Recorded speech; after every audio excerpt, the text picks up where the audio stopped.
Welcome back to another episode of Consciously Clueless.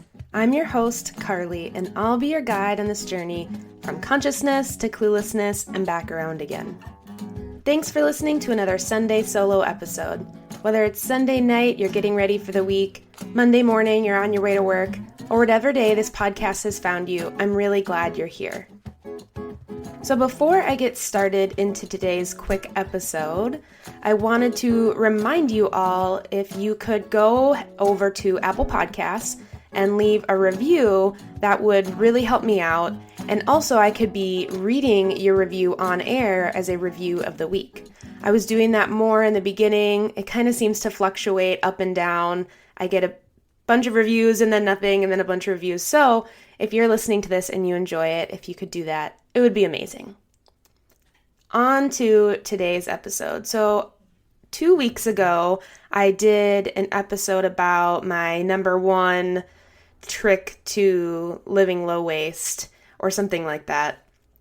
And I guess I could just look, it's my podcast. What I wish I knew when I started my sustainability journey. That's a much better title than what I just said. So that's what I recorded 2 weeks ago, and it seemed to be a really popular episode. So I'm going to do more kind of things in that realm as well as the stuff I already talked about.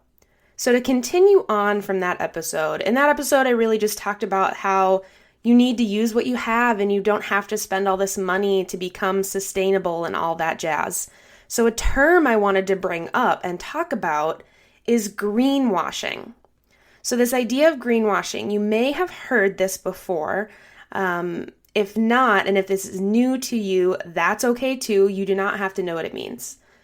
But unless you've been living under a rock, you've probably noticed that companies are starting to talk more about sustainability or being environmentally friendly or no toxic products or all of those kind of buzzwords and lines. A lot of major, huge brands nationally are paying attention to this. First of all, that's a good sign. It's a good sign that big companies that do laundry soaps or big companies that do like body wash and shampoo are starting to look at those types of things because that means the market is driving them to do so.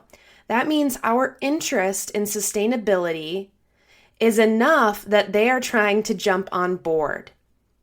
That means that there is enough interest in saving the damn planet that they're actually paying attention. So I want to preface that's a good sign. But herein lies the potential issue that has been popping up more and more, this idea of greenwashing.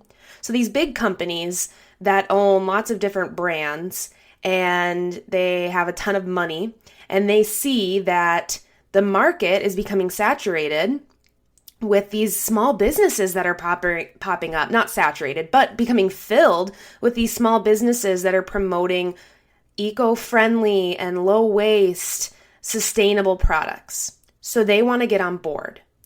However, they have huge teams of marketing to help them look like they're on board, but they don't actually have to be on board.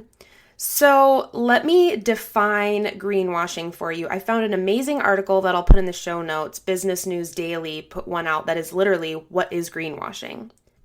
So according to the article, greenwashing has really changed over the last 20 years and has actually evolved and become more dangerous, I would say.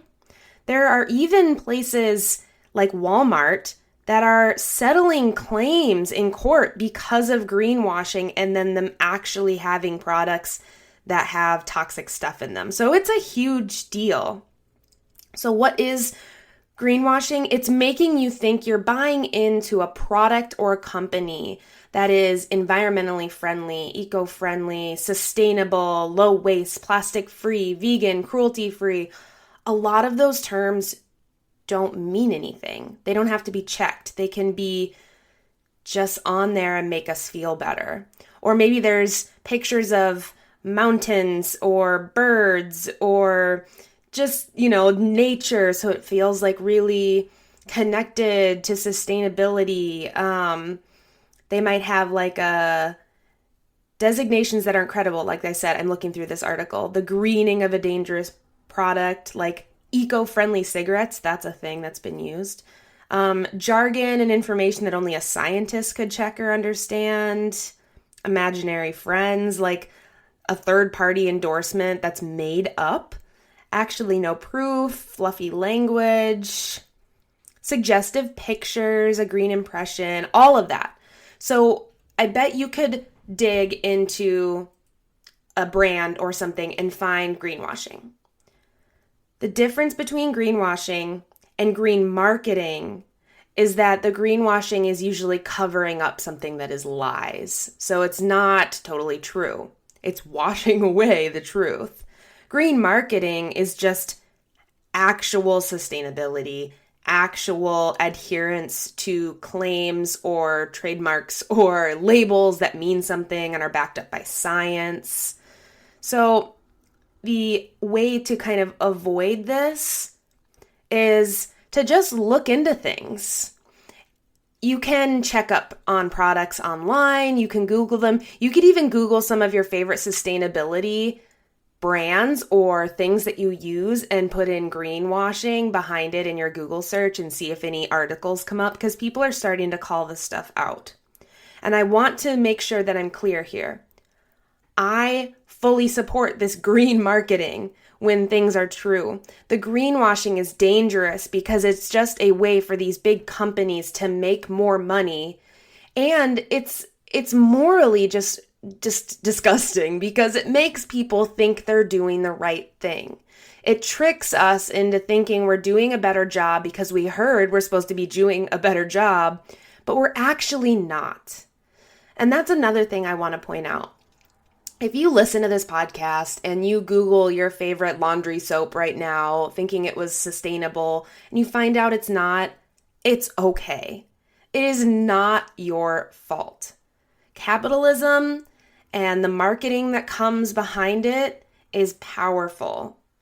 And it is a whole system. That's a whole nother podcast to try and dismantle that system in and of itself. But it's okay if something slipped past you. It's going to happen, especially if you're beginning your sustainable journey and you're just like, I want to try this. I want to try this. If you fell for some really tricky, potent marketing, that's okay. Don't beat yourself up. Don't stop trying. That's going to happen. I've done that. I've totally done that. I think I gave some examples probably in the podcast that I mentioned earlier a few episodes ago, but like I didn't need to buy bamboo cutlery for my purse. I could have just thrown in a silverware fork and knife from my drawer. Like stuff like that, that's greenwashing. But that's okay, I still use that set. It is what it is. I know more now. Maybe you really want that and like that. I'm just saying there's ways these people are trying to get us to spend money and actually we're not doing anything good with it. And you vote with your dollar. And they know that. So they're trying to get you to vote with your dollar to their company because it looks better. So just slow down when brands are doing that kind of stuff, especially the big brands that are kind of trying to get on board now, and just really look at what matters to you. I love that. Ashley Piper, I interviewed her a few weeks ago now, and she talked about from her book, just what matters to you. Is it first plastic? Is it first that it's vegan? Is it first that it is non-toxic? Like sometimes you're not going to get them all. What matters to you, and don't worry if you screw up and fall for some picturesque mountains that claim to be the most eco-friendly spring water mountains. I don't know. I'm sure I just described an actual ad, but you get the point. It's a part of it. Just be on the lookout for it and call it out. Don't be afraid to call these companies out, to write them, to tag them and ask them questions because they have to respond to the market. But if we keep buying the products because we think we're doing good and we're actually not, and we're not saying anything, then they will keep making money. And I want other places to get my money.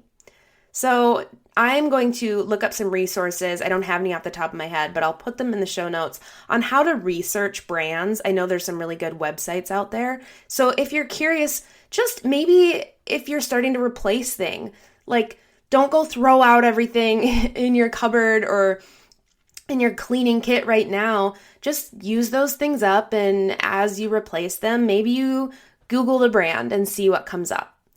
So greenwashing is powerful. A lot of clothing companies are doing it now, like conscious brands at H&M and that kind of stuff, but they're actually distracting from like the huge problem that their industry is still contributing to of waste and abuse of workers and all that. So just kind of hold up, really. I mean, I think it's a good reminder just to hold up before we make any purchases, but just to kind of slow your roll and think, what is the actual impact of this? What is the long-term life of this if you're buying something like clothes or a bigger purchase? If it's something that you use every day, like lotion or whatever it is, just, start with the things you care about and go from there. And don't worry if you screw up. It's a part of the journey. It's a part of learning, conscious to clueless, and all of that.